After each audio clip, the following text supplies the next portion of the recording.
Good, happy Monday morning, everyone. I'm Riley King, and welcome to the Riley King Newscast, right here on the Riley King Network.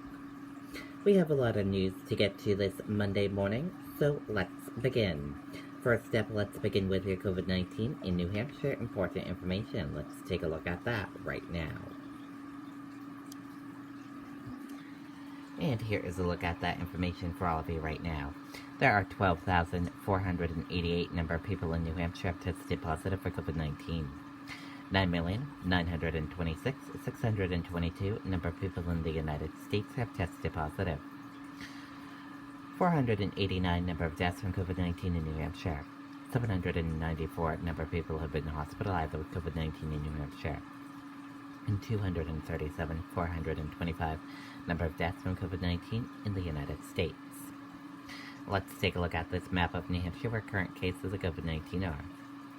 In Nashua, 125. Let's take a look at this map of New Hampshire where total cases of COVID-19 are. Nashua, 1317.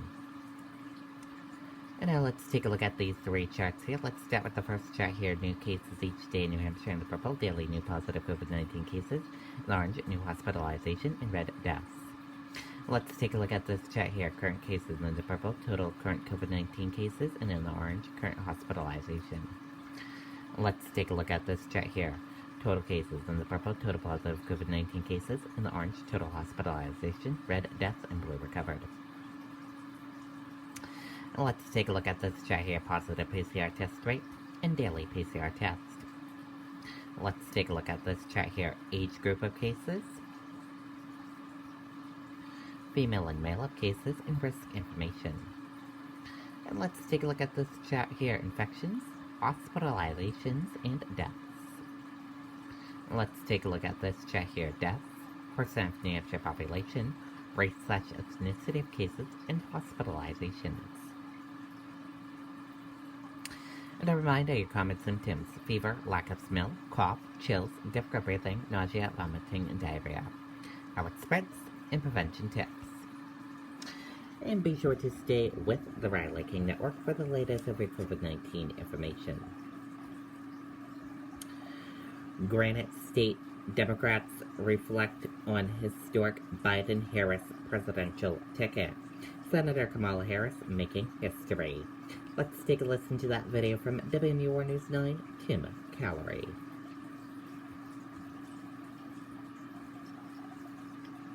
Hey, Paul here, owner of Century Roofing. I personally wish to thank the thousands of our customers for supporting our team.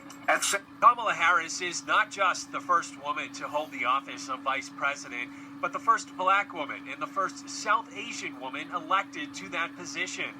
It's a historic moment. Rep. Latha Manjapudi knows a little something about making history. She's the first Indian American elected official in New Hampshire. A woman named to the second highest office in the oldest democracy. And to add to that, somebody who looks like me, and somebody who's, personifies everything that our country is right now. With Kamala, I felt it was a concrete ceiling that we had broken through. Jacqueline Weatherspoon served as the co-chair of the state Democratic Party's African American Caucus. She endorsed Harris in her presidential run and got to know her during the first-in-the-nation primary. And she talked with people, and people love that, especially people from New Hampshire. They want to be heard, and her style was a listening style. Weatherspoon expects Harris will be a strong voice for women. We're looking for her to not only play that role, but to answer some of the things where people are really hurting. And part of that hurt is, how are we going to educate our kids? What's happening in COVID-19, since that's going to be their first issue to talk about. And Harris's husband, Douglas Emhoff, will become the nation's first ever second gentleman. Reporting live, I'm Tim Callery, WMUR News 9. Okay, and there you go on that video and that report. New Hampshire Jeopardy contestant reflects on loss of Alex Trebek. Remarks on Trebek's impact. The loss of longtime Jeopardy host Alex Trebek has impacted millions of viewers who felt like they knew the iconic host who died Sunday. He was 80. The impact hit especially close to the heart of one Granite Stater. Kerry Green of Loudon won 6 games of Jeopardy in 2015, winning almost $150,000 and was invited back to the Tournament of Championships. For her, the loss will leave a gap that cannot be replaced. It's amazing how much Jeopardy has changed so many people's lives, Green said. Mine and many, many contestants. There's a friend of mine who met her husband because they were both in the tournament together. And she's just thinking, what if Alex didn't exist? Would that have ever happened? So it's amazing the ripple effects he had on so many people's lives. Smiling in snapshots with Trebek from her time behind the podium, Green recalled the way he could put a contestant at ease in those behind-the-scenes moments that none of us got to see on air, but that contestant will always hold dear.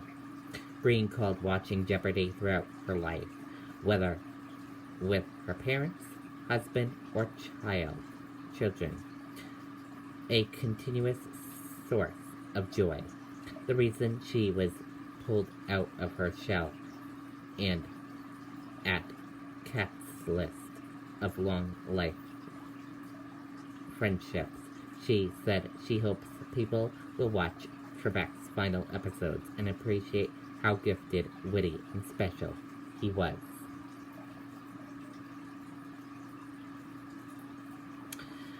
Constitutional lawyer professor weighs in on legal actions taken by Trump campaign. Said recounts unlikely to change election outcome. Let's take a listen to that video from WMUR News 9, Siobhan Lopez.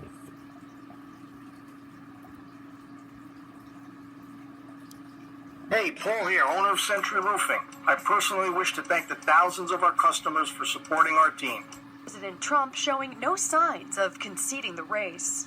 In modern times, in a situation where there emerges a consensus that one of the two candidates has won the election, we have not seen the other candidate fail to concede. The Trump campaign promising to file additional lawsuits Monday. It seems that relatively few of the lawsuits have the ability to really change vote totals. John Graby teaches constitutional law at the UNH Franklin Pierce School of Law. He says a lawsuit in Pennsylvania that challenges the decision of the state Supreme Court to allow for the counting of ballots postmarked by November 3rd that arrived within 3 days of the election could change vote total, but not the outcome. As I understand it, even if that group of ballots ultimately were not to be counted, it still seems, as I understand the numbers, that Vice President Biden is sufficiently ahead under ballots that don't fall into that category that it would make no difference. Graby says in many of these cases, it is unlikely that the U.S. Supreme Court would get involved. He says while recounts are an option in some states, they rarely change more than a few hundred votes. I think most election law experts don't think that any of the recounts is likely to lead to a changed outcome afterwards. And when it comes to a concession, Graby says it's something that is not legally necessary for the process to move forward toward a transition of power. Reporting live, Siobhan Lopez, WMUR News 9. Okay, and there you go on that video and that report. And that does it for this morning edition of the Riley King Newscast, right here on the Riley King Network. Thank you for watching, and have a great rest of your day. Goodbye, everyone.